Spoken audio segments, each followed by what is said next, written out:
All right, and hello. We'll jump straight in it. Just to let you know, this is my fourth revision on um, why do men cheat. That's what I was gonna say. I was gonna have a podcast called "Why Do Men Cheat," and I've decided that that's not gonna be the title anymore. I'm not gonna talk about that. So the reason why it's my fourth revision is because I had three topics, like three reasons why I feel like men cheat, just down.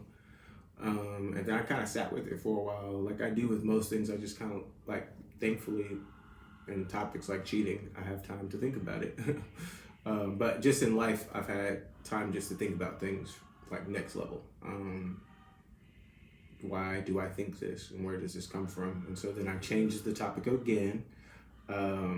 And then I came to the conclusion. So I had like 3 points of why men cheat, and then I came to a conclusion and realized that those were just subpoints. Because there's just really one reason why men cheat and why women cheat. There's just one reason for both of those people. So I'm gonna talk about that, why men cheat mainly because I know them, and why women cheat from what I've been told or heard from women themselves. And then I'm going to talk about like how I think romance is available for us to have in our life, like always. Like we should always and can always be in loving relationships that are romantic and fulfilling. And I'm going to talk about it. I'm going to talk about that. So let's jump straight in. So I'm doing something different. I'm recording for YouTube here. Hi, YouTube. This is what I'm going to record to upload to my Instagram. Hello. And you guys can see my mic. I'm on my podcast that I'm using through Anchor, but it pops out to Spotify and Apple and several other platforms, as well as Anchor itself, which the Anchor platform is pretty dope if you haven't checked it out. Obviously, they partnered with Spotify and doing some amazing things, so y'all should check that out. But let's jump straight in. Here we go. Bang, bang, bang, bang, bang, bang, bang. There's really only one reason that men cheat, and that is because they've just not made the decision from abstaining from cheating. Right? I mean, that's really it. And before anybody says, well, I committed to not cheating, and then so and so and so and so happened, and then this came up, or this person did that, or whatever the reason is, that actually becomes indecision, right? And indecision is a decision in itself, right? To be indecisive to a point that then you move over to the other end and cheat, you've decided that you are capable and will cheat. So that's so tough because one is like a future present interaction, and one is that's not who I was when I made that decision type of interaction. It's a weird kind of time travel situation, but honestly, that's the truth. And I'll be honest with you, like you should be able to be let off the hook, not necessarily without consequence. Like there's consequences to things that we cheat, be it history, be it financially, be it legally, definitely with relationships. But you should be able to forgive yourself. You should be able to forgive yourself because you are your own justification. And you should never have to like blame other people for what you do. There could be reasons. There could be reasons why you made the decision you made, but it's never anyone else's fault. It's always yours. So we gotta own a lot of things. So I believe that men cheat, and I'll talk about women very shortly after. And I'm not a woman, so I'm not speaking for all women. I'll be speaking just for the few that I know. But I can speak for most men. But specifically, I'll speak for me as a man. What I kind of figured out from my personal experience as well as my homies. So I'll speak on that. Um, I believe the number one subpoint to an indecision on cheating for men is that we live in a society that has asked us or propped us up if we are able to cheat. I got many hoes. I can pull your girl. Like all the culture in a large way, being a successful man, being a man that is either fiscally or physically well endowed, or whatever the situation is, it's all coming to an ego story of be able to get the baddest chicks, the most chicks, but also live your life. Like you should still be able to do all this stuff. And so we do live in a society that does promote the ability to be indecisive about not cheating. Um, that's just a truth. Sex is everywhere. Sex is everywhere. Porn is free. Sex is on TV. And again, this is not a bad thing until we are no longer impeccable with our word. Um, we have to be impeccable with our word, and we have to protect our people. And so um, there's a way to engage in the world without being in or of the world. Let's talk about it. Um, the second thing I would say is why men would cheat is that the engagement, the level of intimacy, the connection, the engagement with whoever the mate is of that man isn't deep enough where they would not cheat, where cheating is an option. And man, I think that's probably the bulk of most relationships. I'm gonna be honest. You pair that with a culture that is really spitting out like how cool it is to be a cheater and that accepts cheaters back and forgives cheaters, which cheaters should be forgiven first internally and community, but after some sort of repentance. You know what I'm saying? And really a productive repentance, not like chastisement or some type of beratement, if you will, but loving kindness. So, and the reason why a lot of relationships, in my opinion, are still open for the indecision of cheating is not because the person they're with they don't love, they don't cherish, they don't care for.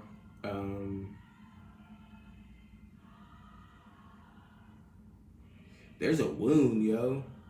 There's a wound. There's a wound. There's a wound. And it's different for a lot of people. I'm not gonna say that there's this one open, gaping wound called I can cheat.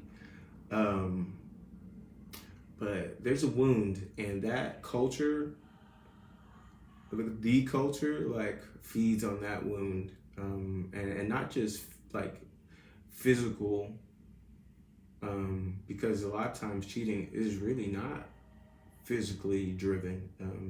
It's emotional, spiritual, even mental at times. And so when I think about the wound is a wall, right? And then in our most like general context between me and my mate or a person and their mate. So, the wounds need to be talked about. The wounds need to be healed. And they're there.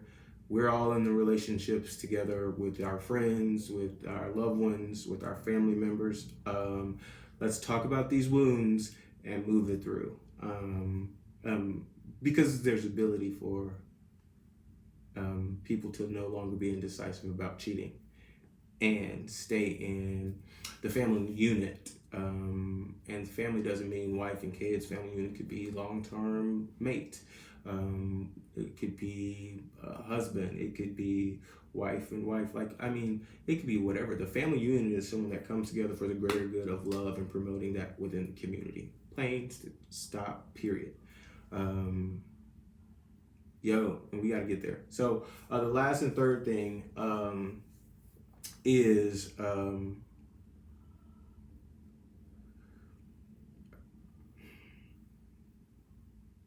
a man sometimes has not allowed himself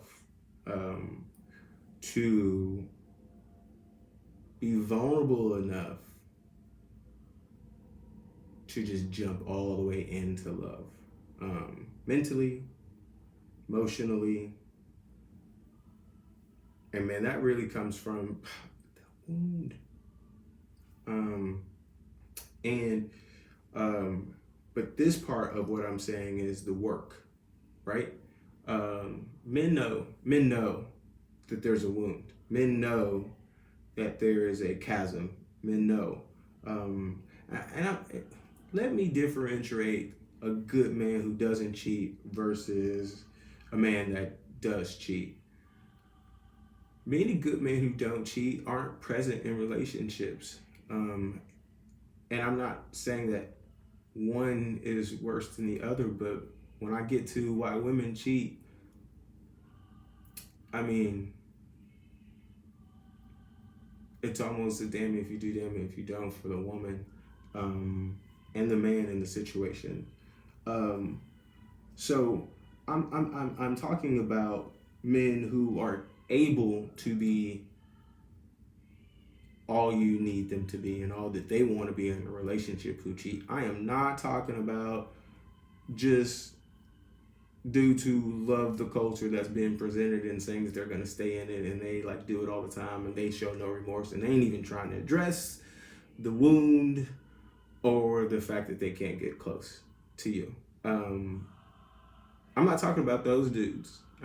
We just gonna have to pray for them and hope we can trick them into coming to church on the Sunday where they don't even like have a program and a sermon. They just like, shout the whole time. And then he's like, oh, I got a wall up. Oh my goodness, I just shouted it out. I'm real sorry about that. I can't wait to put that out. But yeah, I'm not talking about them. I'm talking about good men who cheat. And there is some people say, well, that's not a good man. Well, then are you telling me anybody who has fallen short in any way can no longer be classified as a good person? Is that what we're saying? We canceling everybody? Because I'm pretty sure we all have fallen short. I'm pretty sure we can't be casting a certain amount of stones. And so what I'm saying, a good man who has not given himself the privilege to fully love, and the pleasure of being with someone in a way where they respect that commitment of marriage, where they don't cheat. And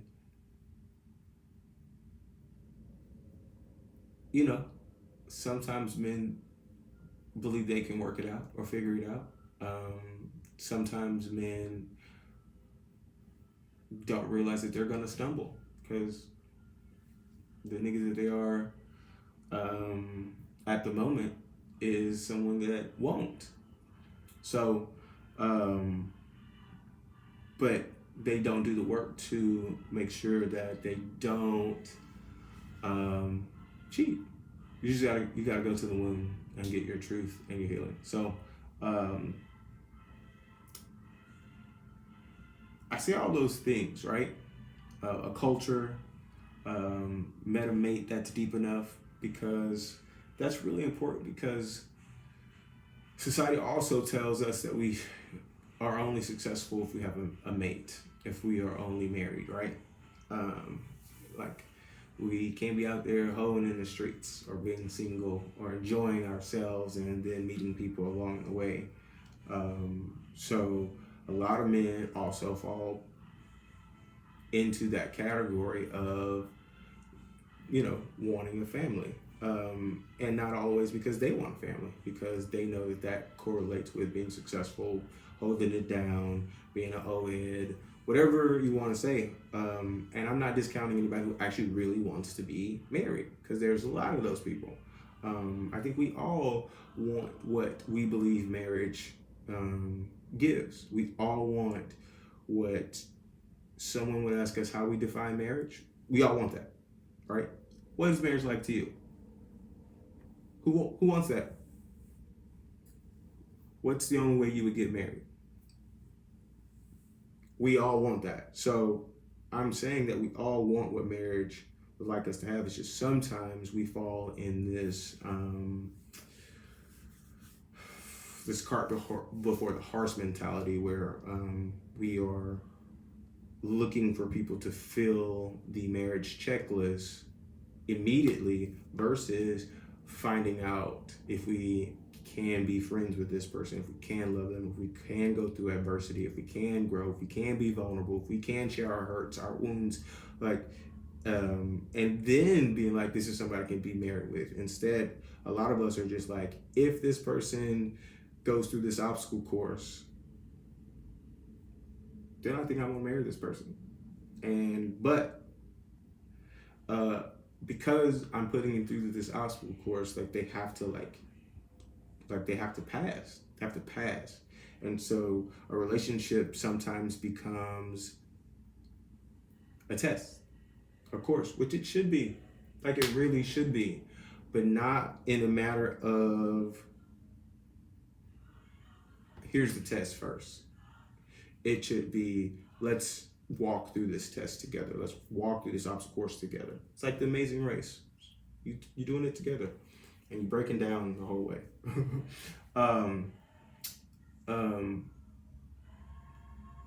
I ask myself sometimes, what would be the benefit of cheating, right? Like when somebody is said and done, why is the person initially cheating? There has to be a benefit, right? And then we have to chase the benefit back to the root, right? This is a benefit because I get to boom, and me getting to boom allows me to boom. That's where we want to be, that third level. And so that's where I believe a lot of the answers lie for all of us in so many different things. I believe this because it allows me to exist this way. And me existing this way is great because then I get to be this. And if you really are advanced in this whole thinking process, then you just be like, well, then what does that mean for like my neighbor, people that don't look like me, or get the benefits that I get, or don't live where I live, or speak how I speak, or vote how I vote. Like, anyway, this is not about that. But you see, like, see how, like, it's probably definitely why I've been single, because I'm always in these spaces. Also the spaces of 1, 2, 3 though, of indecisiveness, but also in the spaces of just thinking. And I do also think I'm always trying to be free. And I believe that I've not met someone that, I'm about to like share personal information. I've not met someone fully just yet that we've just run that race of freedom together, right? At the level that like spurs me on. Like I've met a lot. I've met a lot, and recently I've met like, recently though, but it's because I'm growing and asking questions and being open and available. So yeah. So just really, I like to ask ourselves, when I ask men, like, and myself, like what is lacking? Like, what's lacking for me to explore not staying the course? And many times I would just have a list about the other person. And it's really not about the other person ever. Like my mom used to say, My mom used to say, you could really marry any of those girls if you want to. And what she was saying is like I could create a space and a place within myself to fully commit to someone, like legally, um, legally, emotionally, spiritually, most likely religiously, at that point. Um, yeah, that's a lot. So like for me, I was thinking like, no, I actually can't because I'm still working through a lot of those things. uh, but we would never have that conversation. We will though. We will. Um, or we may not have to. Your boy never know. Um, why women cheat? Yo, let's get to it. Let's get to it. Same reason. Surprise! You thought I forgot. You thought I was gonna say something different, but no, because a decision has not been made not to cheat. Indecisiveness. But I do believe that there's more of but I'm a different person than I was then. Because dudes kind of be the same person. Like, they really do be the same person. But women, y'all be loving, y'all be getting in there, or y'all be having an agenda. Like, y'all be just focused. How about that? But a lot of times it's because your present circumstances are just not what they need to be, from what I know. And that's a period right after that. Like, there's nothing I have to say besides that. Your present circumstances is not what you want to be. I'm gonna say something more after that. I am gonna say something more after that. If I had an editor, we would edit this out, but you get to see how human I am. And you want to feel good. Holly Berry. I just want to feel good.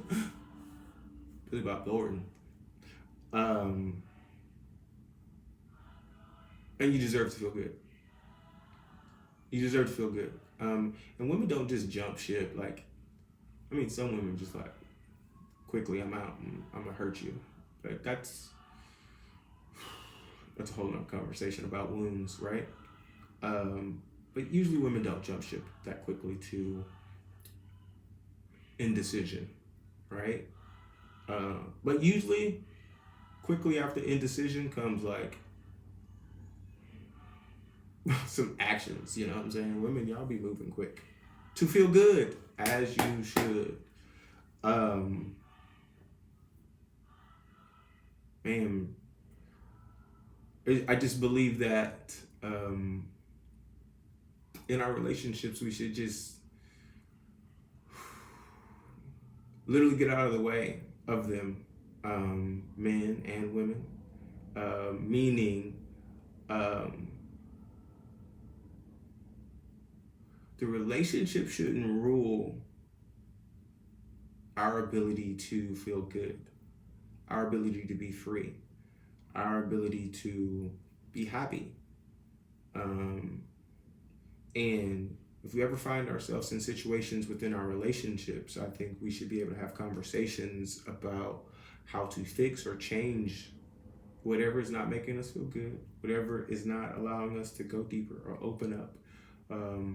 This means we have to talk, by the way, have two-way conversations in safe spaces and awareness and perspective. Like, we got to be like, expand our brain and our hearts to literally see humans for humans that weren't us, that were not and never been us. This whole two shall become one thing. I get it, but we still ones. We still ones. And we got to really talk on this one-on-one and then merge together as much as possible where we then do have fused connection. So, yeah, I mean, I guess that's a great futuristic too. Like, I mean, like most religious and spiritual teachings, like we got to catch up to it. So two should become one means like, yeah, pretty soon we should really be able to communicate, like, telepathically. Or just because we can like understand who the person is, like we should be able to jump in front of people. Like we should be able to jump in front of like the people that we love and like foresee what's going down and like as much as possible. Sometimes we can't, and sometimes people shut down, so then we disconnect. But honestly, we should be able to. And then if that doesn't work, then we need space. People take space. Take space. Take space. Take space. Take space. Take space. Relationships should not bog us down. Um, Relationships encourage us, be positive. And I don't mean they should always be, what do they call it? Rainbows and sunshine? Sunshine and rainbows? Sunshine and rainbows. Thank you. My people, I got people. They work. People working for me. But they don't edit my video, so payroll short. But anyway, yeah. But at the same time, we should be able to acknowledge things not working, things not clicking. And if we're in a committed relationship, which most should be committed at whatever level you are, you should be committed there, not indecisive. And you should then be able to come up with a solution. And it's not always the same solution. It could be the solution for this moment. The solutions in your 20s may not be the solutions in your 30s. That may not be the solutions in your 40s or your 50s or anywhere in between that. But y'all should be making solutions. And I know people to do it. I got some older married friends that they take trips by themselves away from each other when things go bad. They're like, I'm out. I'm gonna spend time with our kids here. I'm gonna go spend time with my sister here or our cousin here. They take space. They figure it out. And they figure it out. And that's what you always gotta do. You gotta figure it out. But there's gotta be truth and communication and protection and perspective and awareness and fulfillment and truth and trust and faith. All the beautiful things that like love encompasses. Love is just dope. Love is amazing. And like love is freedom. So the last thing I want to say is that you have the ability to have romance all the time, everywhere. I think about my friends. I don't have a lot of friends. I have a vast amount of acquaintances. Meaning if we see each other, we are acquainted. But I have like just a small group of friends that like I can talk to, that I talk to pretty deeply about things. But I gotta love them. Like I love them. And I get to like hide parts of myself in them. I get to share parts of myself with them.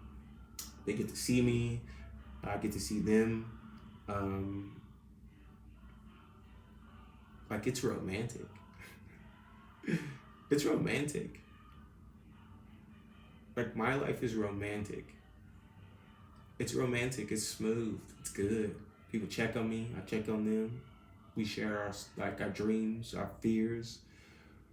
Our ups and downs. Like we understand like boundaries. Like we understand when weaknesses. We understand a lot of different things.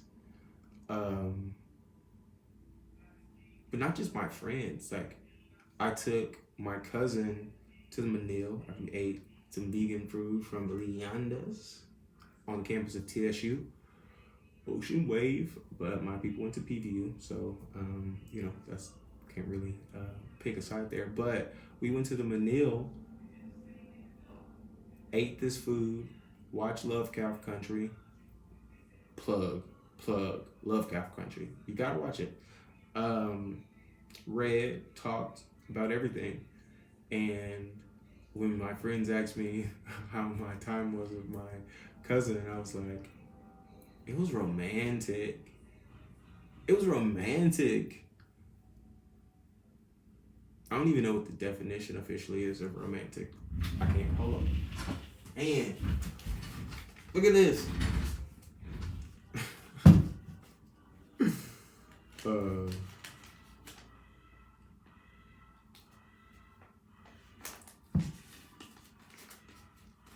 It looked like I didn't have short tongue, but I have short tongue. R-O-M. Romantic.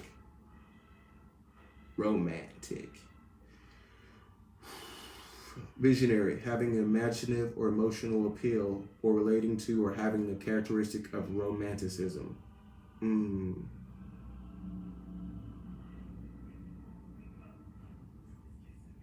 A romantic writer, composer, or artist.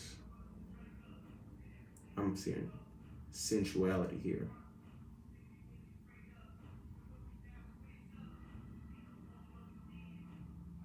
Man. Yeah. So we can have that all the time. We can have fluidity in our relationships to have romance, be it with our girlfriends, our guy friends, our family members, our children, and obviously the people that we're in relationships with. So, like people in the 70s had like this, weird like free love type of interaction, which worked for them, which was necessary. But then the 80s happened and really cracked everybody, everybody's skull, literally. We gotta love in a really different healing way. We gotta love in a really specific way, in a way that creates ties to each other, like soul ties, bonds, understandings. Because division is coming. I mean, division is here. Division is here, but you haven't seen the division that like can come. If we've not saw anything around the world, we've seen that division is available, readily for use. So I say all this to you men: heal the wound, do the work, be honest, give space, take space, but be true to your word. Be true to your word, my man. Like, our women are fantastic. They're powerful. They're huge. Huge. They're huge. They're huge. We are literally stewards of things that we know not of. Stewards of things we know not of. So yeah, I would say, make sure you take care of your women. Make sure you take care of your women. Women,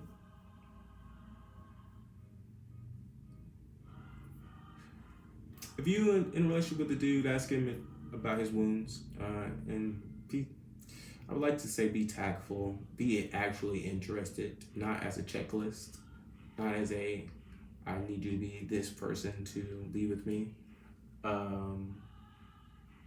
No, find the wound, walk, run the race with, take space, take all the space, give space, make sure the wound is healed too, so you don't hurt because you've been hurt. And then there's really no need to step out. But if you do, make sure it works for you. Make sure it works for you and it works for whoever you're with. Okay? Make sure you can live with it. And if you can, do it. I mean, it'd be great if there was communication about it. It really would. It really would. Are we there as a society? No.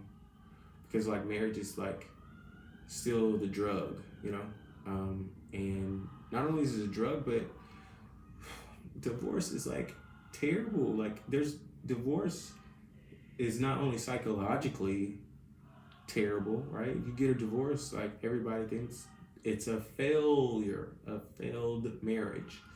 Money is totally thrown out of whack, right? Like money like becomes an actual issue, like, so because money, the construct of money is super important. And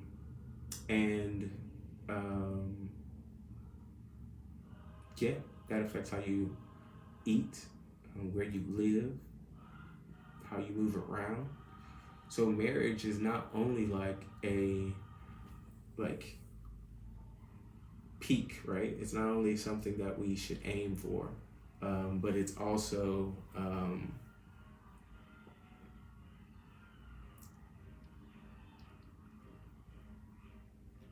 a destroyer in its failure. A destroyer in its failure. Yeah, that's tough. So, I understand if you can't have a conversation, but you need to be happy. And space isn't given like it is, and healing isn't given like it is. But man, we're gonna need a few of you guys to be courageous enough to step up to the table and start, you know, the process of the conversation. Um, the family unit, the family has to be strong again, and the community around the family has to be even stronger. And we're gonna have to shield people and take care of people and figure out this whole thing. So yeah, we should be able to be in a romantic story with each other. We should all be able to prosper together. Yeah, this all spurred from me wondering why men cheat and thinking about why women cheat, and then realizing that, yo, we got some work to do. All right, I'm out. I'm done. Thank you for listening this long. I appreciate you guys. My anchor did cut off, so it's just YouTube and Instagram. I appreciate it. Or Instagram and YouTube. That is still a lie. It is Instagram and YouTube.